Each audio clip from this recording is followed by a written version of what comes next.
नेते जळंगेंना रात्री जाऊन भेटत होते. आता त्याच्यावर रोहित पवारांनी खुलासा केला आहे की मी रात्री जाऊन भेटलो, काय चूक केली, नेत्यांची विचारपूस करायची हे कबुली दिली आहे.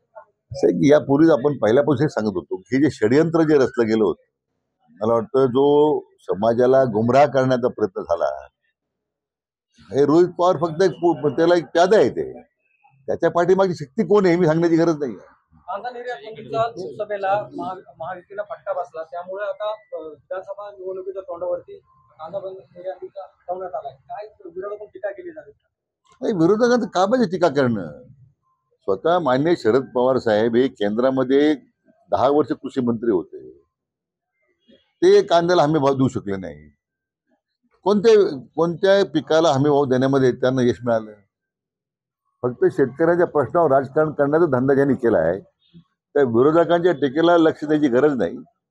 केंद्र सरकार असेल, आमचं राज्य सरकार असेल, शेतकऱ्यांच्या प्रति बांधील आहे आणि शेतकऱ्यांच्यासाठी आवश्यक जे निर्णय करण्याची गरज आहे ते आपण करणार आहोत. सर, बांगलादेश मधल्या परिस्थिती उद्भवल्यामुळे जिल्ह्यात मोठ्या प्रमाणात दूध गुप्ते करून आहे.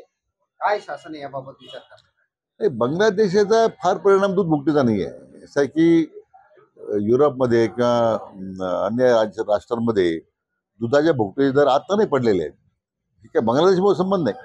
आंतरराष्ट्रीय बाजारामध्ये दूध भुकटीचे दर कमी झाल्यामुळे जे दुधाचं जे रूपांतर भुकटीमध्ये करण्याचा जो त्या ठिकाणी जो एक प्रकारचा नेहमी प्रयत्न असायचा, त्यामुळं दुधाची कमी आवक आपल्याला त्यामध्ये काम करता येत होतं.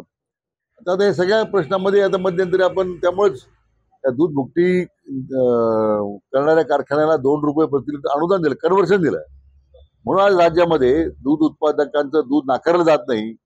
हे राज्य सरकारने वेळेत सुचलेल्या पावल्याचा परिणाम आहे. येत्या 17 तारखेपासून जरांगे पाटील पुन्हा उपोषणाला साहेब, तो त्यांचा अधिकार आहे ना. म्हणजे मला वाटतं की उपोषण करावं न करावं त्याचा अधिकार आहे, तो त्यांचा अधिकार आहे.